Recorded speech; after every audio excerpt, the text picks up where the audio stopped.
Welcome back to another Auto Amateur video. I'm James. Now, I'm particularly nervous about making today's video because, well, last time it didn't go so well.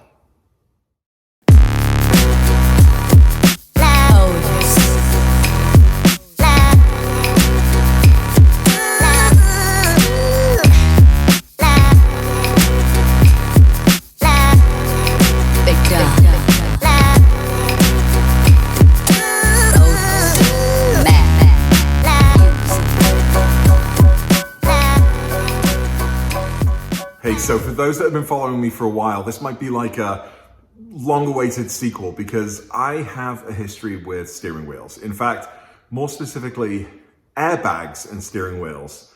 Yeah, I'm not sure if you can see, but yeah, this one has a number of little, holes in it from a knife that I plunged into this airbag multiple times in a moment of frustration when I was working on my old 997.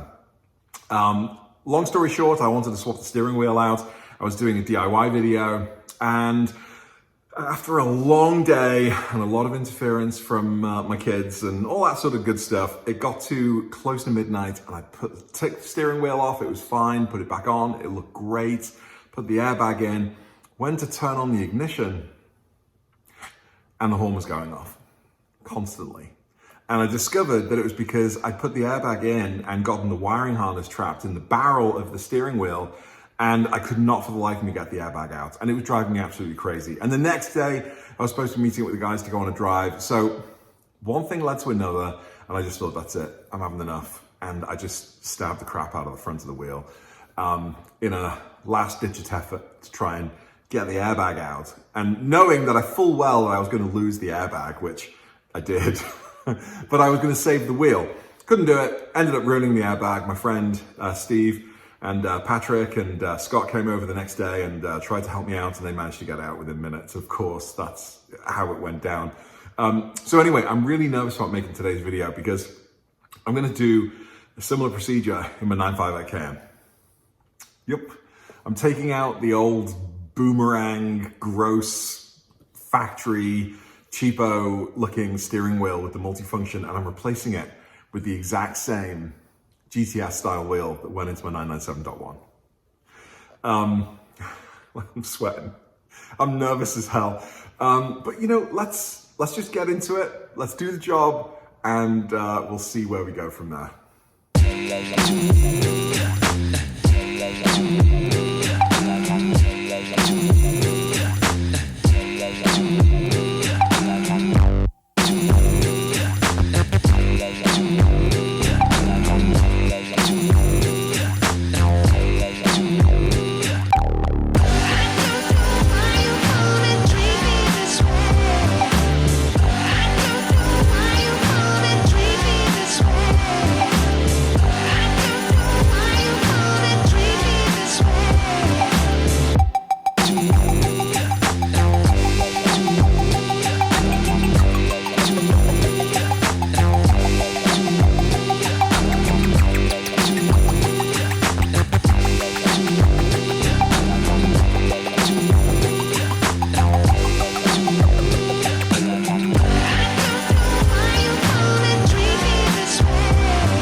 All right, so here's the new steering wheel, and here is the factory original steering wheel. And this one, admittedly, is not as popular as the others. And I hear that from people all the time. And you can see probably just almost immediately what those differences are. But here we have a sportier look. We've got the chrome trim. This is also replaceable in carbon fiber. We've got the PDK-like paddle shifters. where you go up and down, left and right, as opposed to the factory wheel where you go up and down with both buttons or one button. So each one allows you to go up and down, and I've always found that confusing. This also has like a bit of a weird kind of boomerang look across the top. No offense to any boomerang lovers in Australia's. Andy, a last rasp. This one is a lot more symmetrical. They both have sort of like these little driver's grips here at the 10 and 2 positions. This one though has a seam across the top and then a seam across the middle. And even 1 or 2 at the bottom here.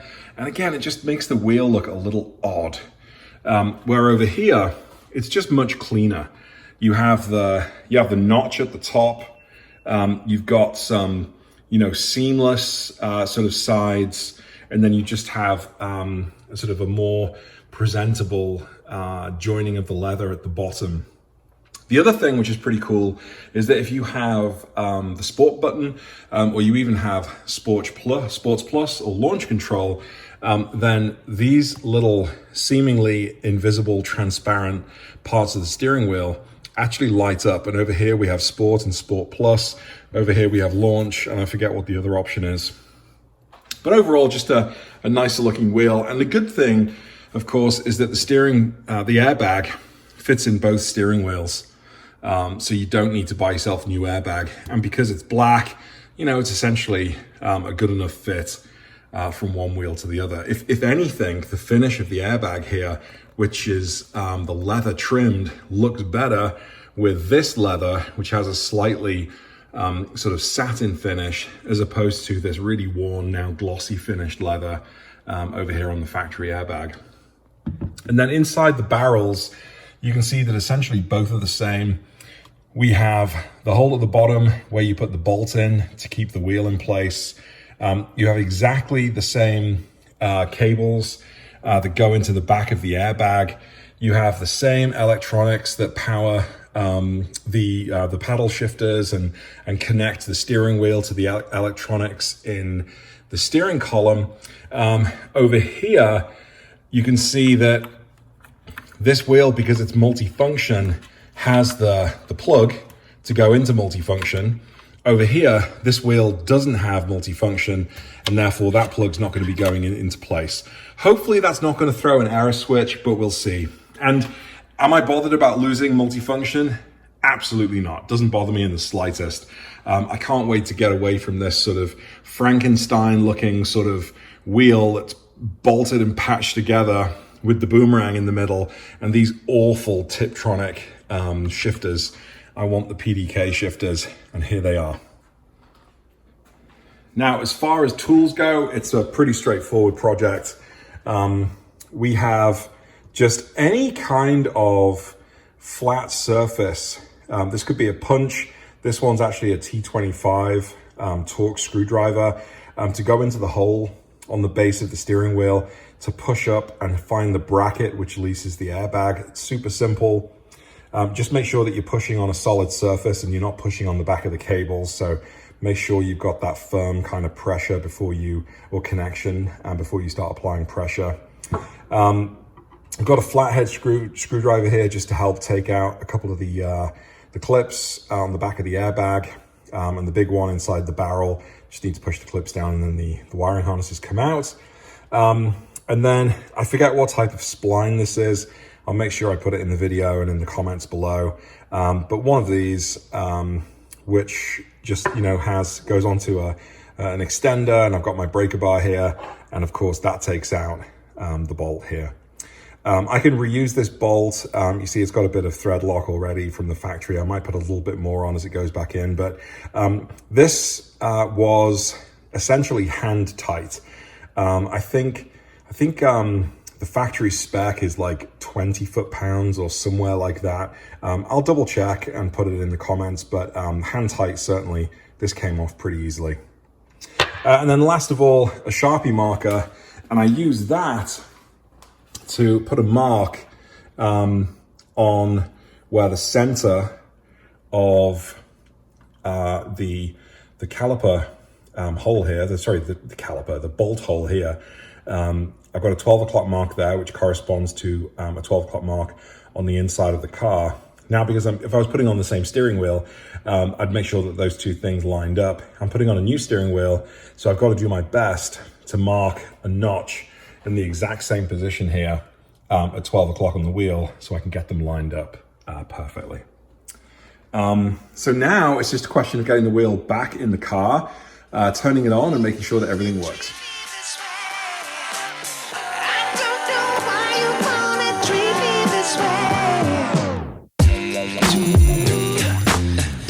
Okay, super important part here is to make sure that the cable here doesn't get stuck outside of a channel that lives on the inside of the wheel here. Otherwise your airbag is going to get stuck and you're not going to be able to push your horn in and out, or your airbag is going to go in too far and your horn is going to be going off constantly. So this is where I've slipped up before, and this always makes me nervous, but just do your best to make sure that the airbag sits comfortably and there's a little bit of movement to it before you actually push it all the way in. So we've got one wire here, and then we've got two multifunctional plugs. And they're color coded as well, so blue goes into blue, or green goes into green, and yellow into yellow.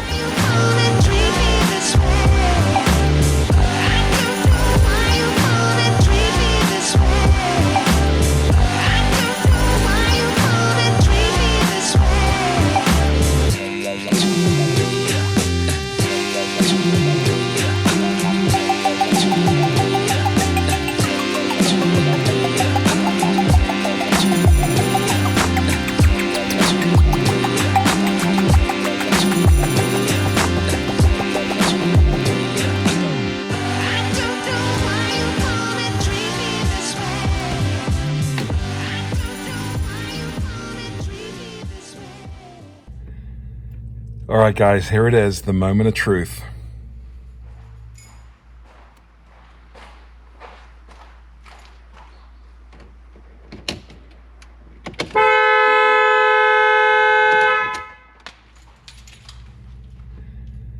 All right, guys, here it is, the moment of truth.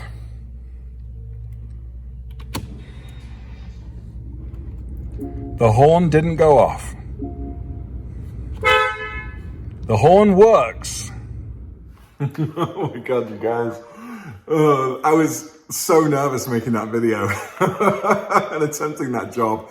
I'm just so glad it worked out really well. You know, a couple of tips and tricks, having failed miserably at this before and now succeeded. Don't rush.